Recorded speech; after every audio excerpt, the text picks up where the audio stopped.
kenakalan remaja kayak gitu. Bener. Tapi yang bikin aku shock banget, mereka itu terus kayak ngelihat kebisingan kota, kebisingan jalan yang sebegitu riuhnya, orang klakson, orang sampai teriak-teriak gitu loh. Kayak misalkan kalau mulai tuh masuk ke tahap yang kita agak depresi, kita kayaknya ada yang lupa nih. Apa? Culture shock di Jogja.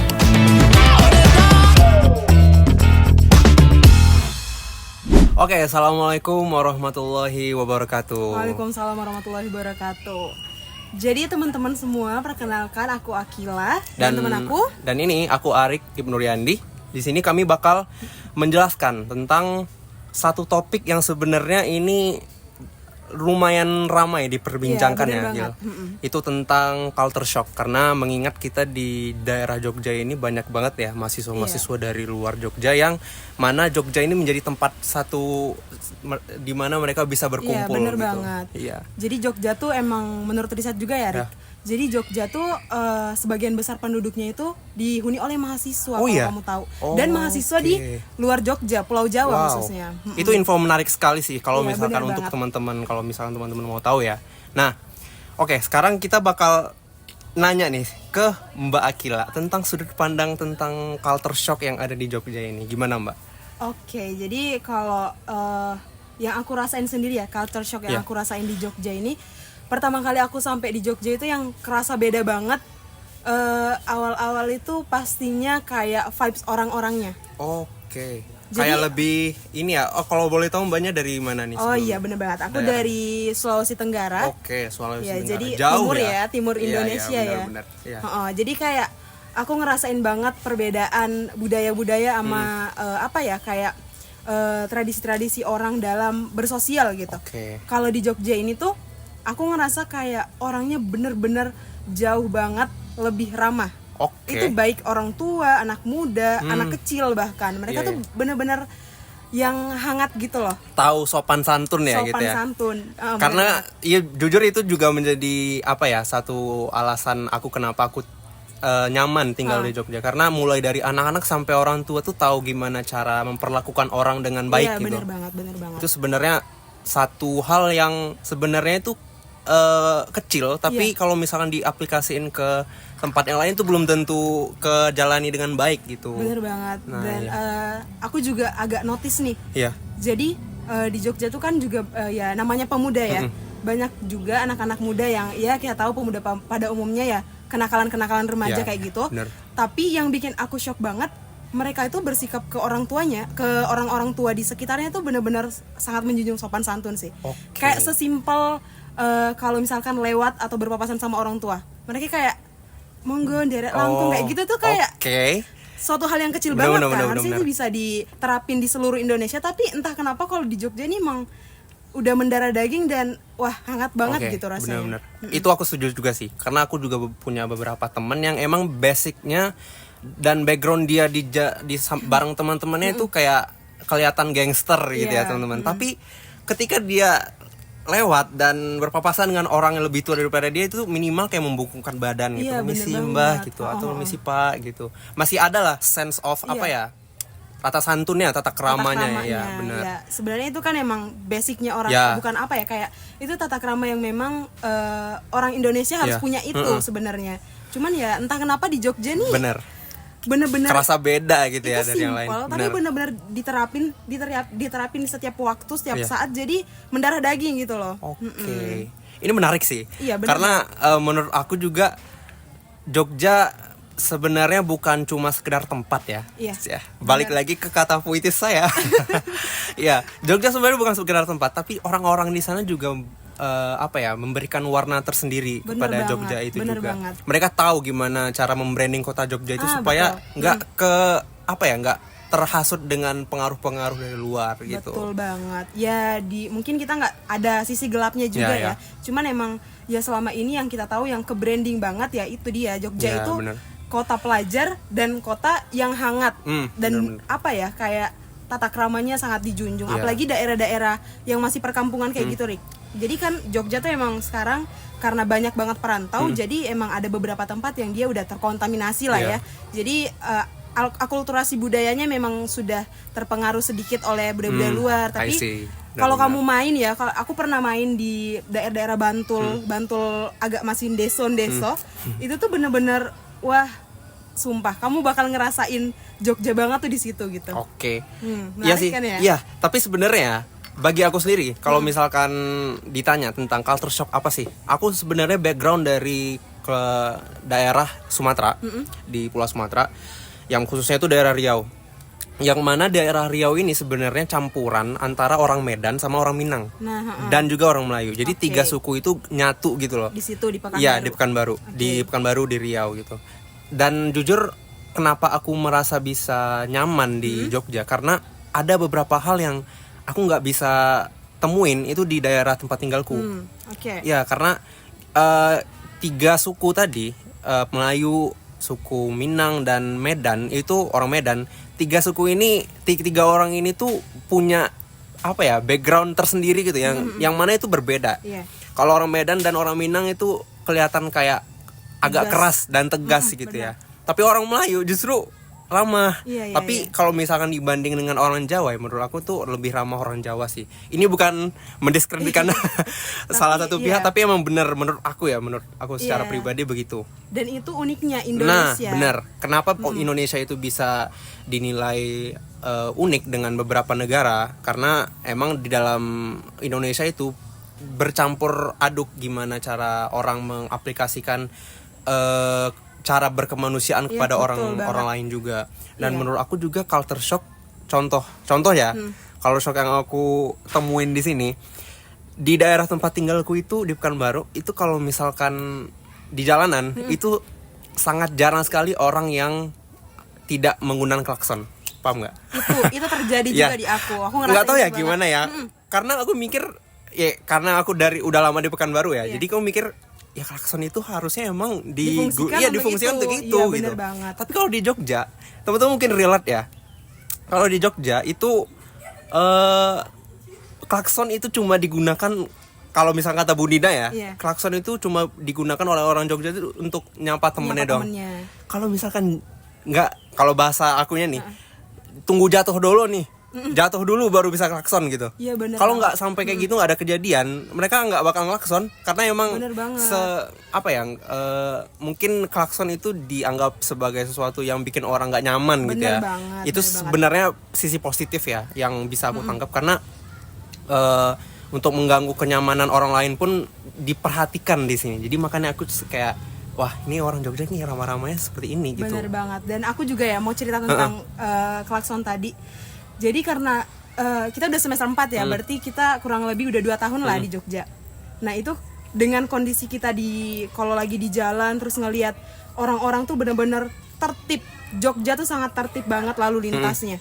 Ya di luar klakson tadi, aku juga notice di Jogja tuh, kalau kamu sadar ya, kalau kamu misalkan lagi di jalan terus kamu nyalip orang depanmu, itu orang yang belakang tuh ngalah. Ngerti gak sih, kayak udah sih daripada ribut gitu, daripada berisik, yaudah mending aku ngalah aja, nggak ada salahnya kan.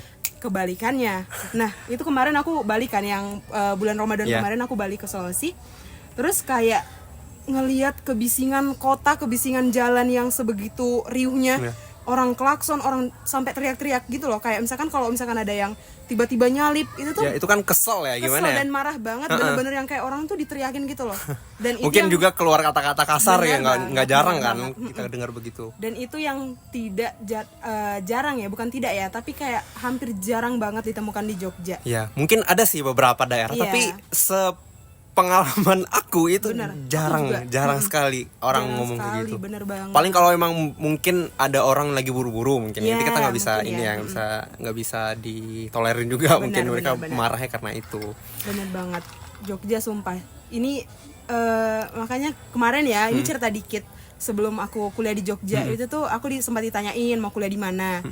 Entah kenapa kayak langsung spontan aja gitu. Jogja gitu. Iya, langsung kayak udahlah Jogja gitu. Dan aku juga agak ada pikiran buat habis lulus nih mau bakal stay di sini dulu di Jogja gitu. Bener, karena di samping orang-orang yang menghidupkan suasananya, daerah ini emang punya khasnya sendiri gitu. Benar banget. Kalau misalkan emang di daerahku ya, contoh ini kita bahas geografis dulu ya. di daerah aku itu sangat jarang ditemuin sunset. Di sini kan iya benar, bukan sangat jarang sih, tapi kayak ada, tapi momen untuk memfoto, karena kan aku pribadi suka foto ya. Untuk foto itu kayak nggak dapet gitu momen dan tempat yang bagus. Tapi di sini bro, di mana-mana aja tuh bagus semua. Kalau misalnya ini motoin sunset, bener banget. Di Jogja tuh kayak kamu melek aja, merem, itu tuh kayak udah tahu di sini ada tempat wisata lagi nih, di sini ada tempat wisata lagi, dan hampir semua ya kata orang-orang ya semua sudut Jogja tuh punya kenangan gitu. Nah, itu mungkin ya kenapa disebut dengan sudut Jogja itu punya kenangan, karena emang benar-benar kalau misalkan orang yang udah ngalami lama, udah tinggal lama di sini, mereka pasti ada karakteristik sendiri. Mereka ada ngerasa perbedaan dari daerah asalnya gitu. Bener banget. Dan ya balik lagi kita ngomongin culture shock. Ini kita saking amazed-nya di Jogja, jadi kayak mendeskripsikan Jogja sangat istimewa gitu ya. Jadi begitu nih teman-teman, culture shock itu kalau misalnya aku simpulin ya, culture shock itu bisa kita temuin ketika kita bisa tinggal dan merantau di tempat yang berbeda, karena itu terjadi perbandingan sesuatu di daerah tempat kita merantau gitu, makanya kita bisa menilai gitu gimana culture shock, apa yang kita alami gitu. Kalau menurut Mbak Kila gimana?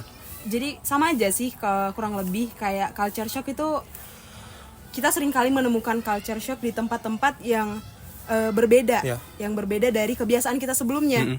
Jadi kayak ketika kita pergi ataupun berpindah tempat ke tempat baru, itu nggak bisa dipungkiri banyak banget pasti hal-hal yang belum kita temukan sebelumnya dan kita butuh waktu untuk beradaptasi. Nah, benar. Itu bisa dibilang culture shock ya, kayak yang udah kita bahas tadi ya. Benar-benar. Ya itu sih kalau yang dari kita bahas tadi, kita lebih mengambil Jogja karena emang sekarang kita lagi stay di Jogja dan sangat banyak culture shock yang buat kita beda banget nih. Gitu. Karena dengan dengan background daerah kita masing-masing gitu, kayak dibandingin dengan Jogja itu kelihatan gitu bedanya dan jomplang banget gitu. Bener banget. Kalau aku rasain begitu ya. Iya. Gitu.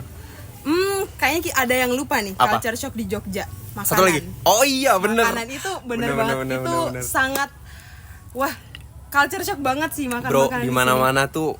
Ini sorry ya, tapi emang menurut aku dengan lidah aku di daerah Pekanbaru di Sumatera, aku nggak bisa makan kalau nggak ada sambal. Bener, sama banget.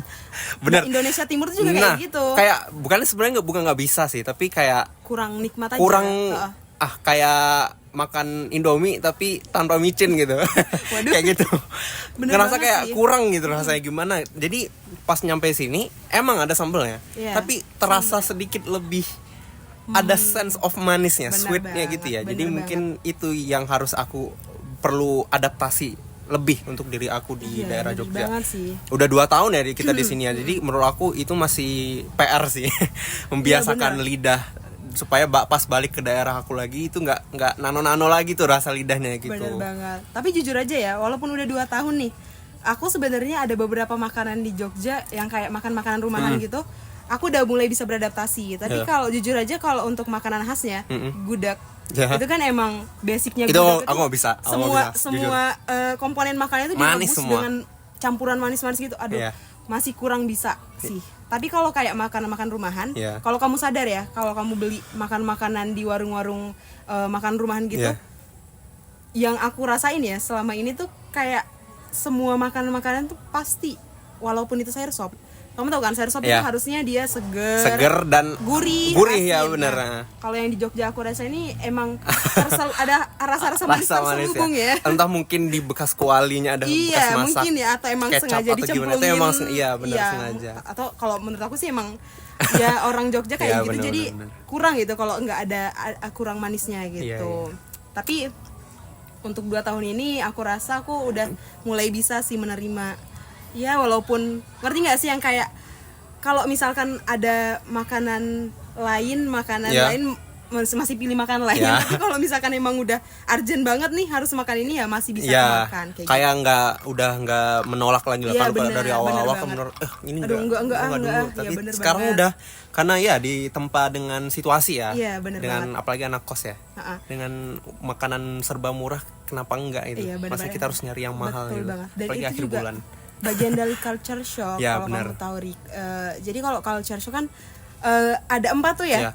Yang awal itu tahap Apa ya, aku agak lupa, pokoknya itu tuh ya, kita masih rasa senang tuh masih sangat di atas ya, intinya itu. Jadi kayak misalkan kita sebelum ke Jogja nih, kita wah ngebayangin Jogja, ntar wishlist aku kalau udah di Jogja mau makan ini, mau ke sini apa segala macam. Pas kita udah nyampe sana, melihat kenyataan dengan culture shock tadi, kayak mulai tuh masuk ke tahap yang kita agak depresi, kita agak karena yang kita yang kita lakuin itu nggak liburan masalahnya. Kita kan sebagai mahasiswa ya belajar dan keep learning gitu. Iya, benar banget. Dan ya tahap setelah kita jatuh itu ya itu kita udah mulai bisa menyesuaikan, sehingga kita udah kedepannya kita tuh bisa ada di tahap yang ya udah nih, aku udah beradaptasi banget, aku udah cocok banget kayak gitu. Nah, menarik seru kan? Sekali ya. Menarik ya. Culture shock ini dua kata yang kayak wah bisa kalau misalkan dibahas lagi ini bisa sejam panjang kayaknya mengalahkan podcast Deddy Corbuzier, bro. Waduh, semoga juga AdSense-nya naik kayak Deddy Corbuzier ya. Semoga ada sponsor J. Amin, itu tolong dilihatin. Oke, segitu dulu teman-teman. Jadi intinya begitu ya. Kalian bisa mendengar dari opini-opini kami dan bisa menyimpulkan secara pribadi. Dan kami berdua pamit undur diri karena sudah 16 menit ini ternyata tidak kita sangka ya. Iya, ternyata pembahasan culture shock ini memang seru dan masih banyak banget yang bisa dibahas. Oke, sampai jumpa lagi. Sampai jumpa di next video. Bye bye. Assalamualaikum warahmatullahi wabarakatuh. Bye.